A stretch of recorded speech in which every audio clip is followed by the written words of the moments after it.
intuitively understood that there was something wrong deep inside me. There was something out of kilter. Closer. I've got to get away from what I am. I've got to become something different. You have the ability to portray madness with just the eyes alone. I look in those eyes and I think, this man's insane. I understand monsters, I understand tyrants, I understand madmen. I can understand what makes people tick in these darker levels. I think there's a sort of madness. There's some kind of pain in there from the past. And acting has saved me from that in a way. Have you carried with you a kind of burden of the weight of people expecting great things from the next Olivier, you know? To be or not to be, the people say, oh, the next Olivier. I didn't want to become the next Olivier. That is the question. I just wanted to be famous. I didn't want to become a great actor. Here are the nominees for Best Actor. Anthony Hopkins. Anthony Hopkins. Anthony Hopkins. Anthony Hopkins. Anthony Hopkins. Anthony Hopkins. The finest actor of his generation, Sir Anthony Hopkins. It's Valentine's Day, 1991. The Silence of the Lambs. And Anthony Hopkins' life is about to change. His nickname is Hannibal the Cannibal because he eats people. I thought it was a children's story. And he said, you're playing part of Lecter. When I read it, I thought this is a sensational part of a lifetime. My heart was going boom, boom. I knew he would be attractive because I was attracted to him. I heard the voice. I saw the way he looked. There was one line where he says, I'll help you catch him, Clary. I think, my God, you're in the same room with these people and they're frightening because They say all the things that we dare not say. they are so certain. I can't analyze the part of Lecter intellectually, but I know him. I have an intuitive knowledge of how to play these guys. I'm able to play monsters well.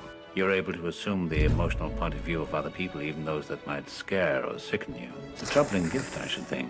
It doesn't disturb me that I seem to have a facility or an instinct about them, but I do.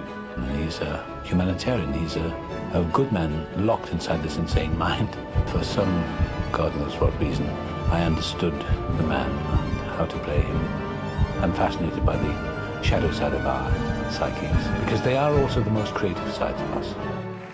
And the Oscar goes to Anthony Hopkins. His iconic portrayal of Hannibal Lecter changes pop culture, earns him an Academy Award, and blasts his career into another stratosphere. Almost overnight, Anthony Hopkins goes from relative obscurity to being considered one of the greatest actors to ever live. But how do you become someone that's so different than yourself? I think I had a reservoir of depression and psychic pain, whatever. Experience is a brutal teacher. Unbelievable. It's insane. But you learn. My God, you learn. You don't do much cheerful stuff, do you? No, I only do the heavy stuff because I'm not a very cheerful person. Anthony's the nicest man I've worked with in a long time, and the difference between that, of course, and the fury and passion of Hannibal Lecter is very interesting. Yeah, but you know what Emma Thompson says? She says beneath those blue eyes there is rage and a lot of other things going on with you. Don't you bloody cross me. I don't know what I'm angry at, but I've got a deep seat of anger and rage in me. And I don't know where it comes from because my life is, I'm quite happy. But when I'm working, I feel a deep, deep, violent rage. I always have done all my life. I transform it into energy. In my own case, my motivation to become an actor was one to seek therapy, really. It was a need to make myself well. It was a need to escape. It's helped me to touch parts of my own personality, I suppose, of my own inner darkness. Well done. Good. It's been a form of medicine. It's been a form of psychoanalysis in a way. It's been a sort of cure. It's affirmed for me that I wasn't, but in that I can actually function and that things are okay. Do you have some sense of what you were born to do? Did you always have a burning desire to act from the womb onwards? I didn't have anything better to do. I didn't know what to do with my life. I was so stupid at school. I hated school. I was hopeless. I didn't know what they were talking about. So I sat at the back of the classroom, in a stupor of confusion. I was convinced I was on the wrong planet. All the other children seemed to know what was going on in the world, and I didn't. We all try so valiantly to leave our past and our childhood memories, do we not? Because I was different. I was living in a different world, right? In my mind. But they will never leave us, will they? My father used to say to my mother, there's something very wrong with this boy. He was worried about me because I was introverted and had no friends at all. I was very introverted and rather shy, and my father suggested I could join the YMCA. And there happened to be an amateur players group there, and I walked in and asked if I could join. That's amateurs, my new guy. Amateurs. When the crunch comes, they can't take the bloody pressure. And they put a sheet over me and told me to be a disciple and the niece to play. And I did that, and I felt very comfortable. And from then on, I became an actor. How did you feel when you discovered that this was something that you were really good at? It was the first time I felt a sense of confidence in myself, a sense of belonging. I thought, at last I found something I may be able to do.